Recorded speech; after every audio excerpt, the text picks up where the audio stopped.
munaasabad ballaaran oo lagu taageerayo maalgelinta dekada Berbera ee shirkadda DP World ayaa lagu qabtay habeenkii xalay hotelka Mansour ee magaalada Hargeysa. Munaasabadani ayaa waxaa ka qayb galay dhalinyaro iyo aqoon-yahan ka soo jeeda gobolka Saaxil iyo gobolada kale ee Somaliland. Waxaana munaasabadaasi sidoo kale ka qayb galay wasiirro ka tirsan xukuumadda Somaliland, shirguddoonka golaha wakiilada, xildhibaano, aqoon-yahano, siyaasiyiin iyo marti sharaf kale, kuwaas oo gabi ahaanba isku raacay in maalgelinta dekada Berbera ay tahay mid faa'iido u leh qaranka iyo ummadda Somaliland isla markaasina horumarin u ah dekada magaalada Berbera. Ka hor intaan mas'uuliyiintaasi aan munaasabadaasi ka hadlaya waxa halkaasi lagu soo bandhigay heesa iyo riwaayado ka turjumaya faa'iidada qaranka ay u leedahay maalgelinta dekada Berbera. Mas'uuliyiinta halkaasi ka hadlay oo isugu jiray wasiirro iyo waliba gudoomiyaasha shirguddoonka golaha wakiilada Somaliland ayaa waxa hadaladoodii kamid ah. haddii noqoto wasaarado iyo haddii noqoto hay'adaha kale madaxa bannaan iyo haddii noqoto xafiisyada safaaradda horumarkan oo dhan cidda hoggaanka u ah ee hogaaminaysa ee lagu hagta ee aan mar walba u daba fadhino madaxweynaha jamhuuriyadda Somaliland isaga amaanteeda isaga aan daba fadhinaa. waxaan kaloo mahad celinayaa guddidii hawshan waday anagu safaarad ahaan dowrkaan ka ciyaarayna wuxuu ahaa inaan mar walba isu soo dhaweyno danaha iyo maslaxadda dalka imaaraadka iyo dowladda Somaliland.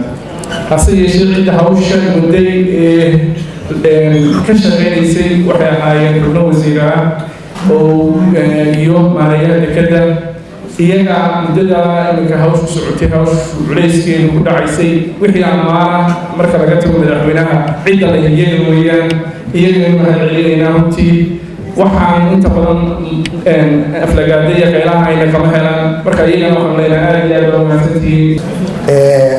sharciga la sameeyey ee golaha wasiiradu soo gudbiyeen ayaa lagu soo socda marka loo yimaado waajibaadka dastuuriga ee nala saaray ayaanu ku gudanana haddii ilaahay yidhaahdo. marka sharciga naloo keenay aanu aragno dastuurku wuxuu na farayaa annagoo ka wakiila shacabka Somaliland waajibaadka naga saaray ee dastuuriga inaanu ka gudanno.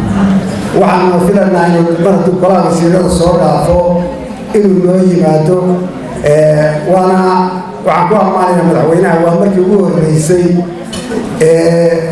loo soo gudbiyo heshiis xukuumaddu gashay loo soo gudbiyo golaha wakiilada. marka aad iyo aad waxaan ugu mahadnaqayaa dhallinyarada sababta aan u imina waxa weeye inaan dhegaysto maadaama aanu wakiil ka nahay shacabka Somaliland dhallinyarada iyo aqoon-yahanku waxay ka qabaan mashruucan inaanu dhageysano. aad iyo aad baa mahadsantihiin baaqay. waxa kaloo aan u mahadnaqayaa baashe safiirkeena fadhiya imaaraadka oo aan leeyahay safiirada kale ee Somaliland iskuul haw faro ku dayay oo wadamada ay joogaan wadankii ugu horreeyay ee loo magacaabay sida uu uga keenay iyana uga keenay. waxaan u mahadnaqayaa madaxweynaha jamhuuriyadda Somaliland iyo tiimkiisa wasiirada ee gartay in ay ka saaraan mugdiga bariga geeska Afrika oo dekada ugu caasimsan ee ku taalo. waxa kaloo muhiim ah oo mahadnaqayaa qolada shirkadda DP World waxay soo dalbadeen in lagu daro iyagana tartanka. dowladdeedu waxay u sheegtay tartanka inuu xidhmay oo laba shirkadood ay ku jiraan liiska. dowladda imaaraadka gaar ahaan magaalada Dubai ayaa waxay bilowday inay dowladda Somaliland toos uga soo xidhiidho ugu dambeyntiina dekada DP World waxay keeneen aragti iyo fariin ah annagu haddii aanu noqono ku nasiibka u yeesha dekada Berbera waxa noocaasa ayaanu bixin doonaa. markii la isla eegay waxaa la go'aansaday in labadii shirkadood hore la iska daayo maadaama shirkadda dambe imaaraadka laga leeyahay maalgashiga ay ku samaynayso dekada iyo waxyaabaha kale ee ay dheeraadka ah ee ay dalkeena gelinayso ay ka mudan tahay in taa la qaato. madaxweynuhu wuxuu magacaabay guddi wasiir ah oo uu xil saaray inay gorgortan la galaan dekada laga leeyahay magaalada Dubai.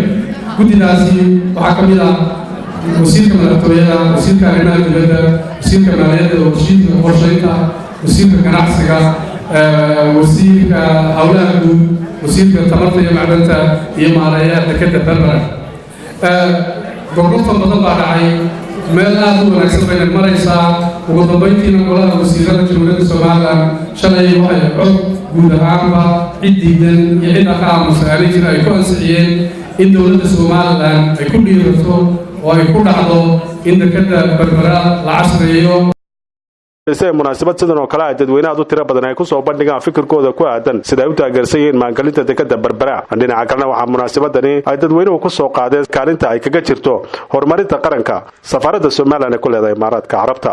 Qadar Macalin Deeq, Somali News, Hargeysa.